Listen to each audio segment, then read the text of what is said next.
तरुणपणामध्ये परमार्थ घडला पाहिजे। आणि आपल्या सप्ताहाचा विशेष आहे की आपल्या या सप्ताहामध्ये सर्व तरुण मंडळी त्या ठिकाणी या सप्ताहामध्ये त्या ठिकाणी आहे। माझ्या प्रत्येक कीर्तनामध्ये 3 गोष्टी मी आवर्जून सांगतो। पहिली गोष्ट आहे वयाचं बालपण हे असं संस्काराने शोभावं, हे वारकरी संप्रदायाच्या संस्काराने शोभावं। वयाचं तरुणपण हे कीर्तनामध्ये शोभावं आणि वयाचं म्हातारपण हे भजनामध्ये शोभावं।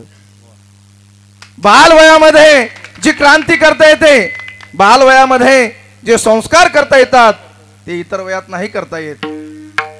आपल्या हिंदवी स्वराज्याचे संस्थापक छत्रपती शिवाजी महाराज जिजाऊ साहेबांनी जे संस्कार केले होते राजावर ते बालवयामध्ये केले होते। बालवयामध्ये शिकवलं होतं शिवबा या महाराष्ट्राच्या उरावर आदिलशाही, निजामशाही, कुतुबशाही, मुघलशाही या 4 सत्ता गाजवतात आणि या 4 सत्तेविरुद्ध तुला बंड पुकारायचे राजा। ए शिवबा तो कोंडाणा माझ्या डोळ्यामध्ये सलतोय, तो कोंडाणा आपल्या स्वराज्यात आला पाहिजे, तो पुरंदर त्या ठिकाणी आपल्या स्वराज्यात आला पाहिजे। हे बालवयामध्ये आमच्या जिजाऊ आई साहेबांना त्या ठिकाणी राजावर संस्कार केले, म्हणून तर हा महाराष्ट्र आज हे हिंदवी स्वराज्य आज आपल्याला त्या ठिकाणी पाहायला मिळालं। हो, काय अधिकार होता त्या जिजाऊ आई साहेबाचा? 1 मिनिटात सांगतो, लक्ष देऊन ऐका। ओ राजे कोणाच्याही पोटाला जन्माला येत नाहीत। आमचे तरुण मंडळी घोषणा देतात, राजे तुम्ही पुन्हा जन्माला या, राजे तुम्ही पुन्हा जन्माला या।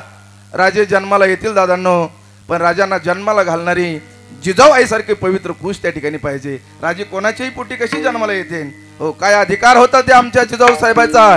या महाराष्ट्राची वाघीण होती जिजाऊ आई साहेब आणि अशा वाघिणीच्या पोटी वाहक जन्माला येत असतो। जिजाऊ आई साहेबाचं माहेरचं आडनाव जाधव आहे, माहेरचं आडनाव जाधव आहे आणि सासरचं आडनाव भोसले आहे।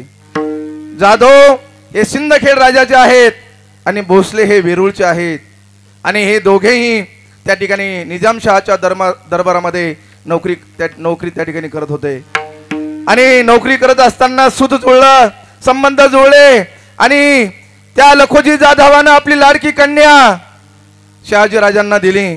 मोठ्या आनंदामध्ये लग्न सोहळा पार पडला। काही दिवस त्या ठिकाणी गेल्यानंतर त्या निजामशहानं आपल्या मराठ्यामध्ये युद्ध पेटून दिलं आणि फार मोठं दुर्भाग्य आहे या महाराष्ट्राचं। या महाराष्ट्रामध्ये आतापर्यंत जेवढे युद्ध झाले, जेवढ्या लढाया झाल्या त्याच्यामध्ये सगळ्यात जास्त आपल्याच झालेल्या आहेत। हो, आपल्याच झालेल्या आहेत। हो, कोणी येतं आणि आपल्यामध्ये भांडणं लावून त्या ठिकाणी जातं। इंग्रज आले, त्याने आपल्यात भांडणं लावून दिले आणि आता हे पुढारी लोक आपल्यात भांडणं लावून देतात। हो, नाही दादांनो,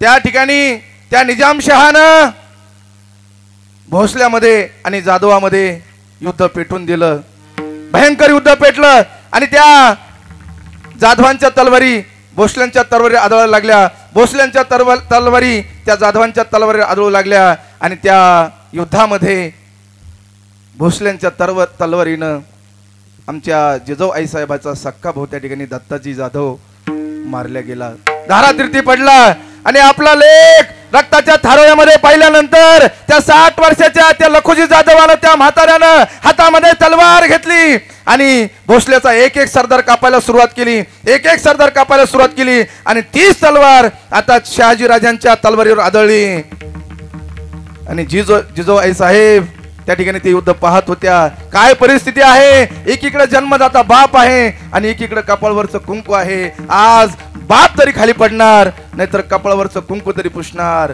पण ऐका, आमच्या जिजाऊ आई साहेबाने एका क्षणाचाही विलंब न लावता हातामध्ये तलवार घेतली आणि आपल्या बापाला आडू लावली, बाबा ओ बाबा, अगोदर माझ्या सोबत युद्ध करा, अगोदर मला पाडा, नंतर माझ्या कुंकवाची वाट धरा।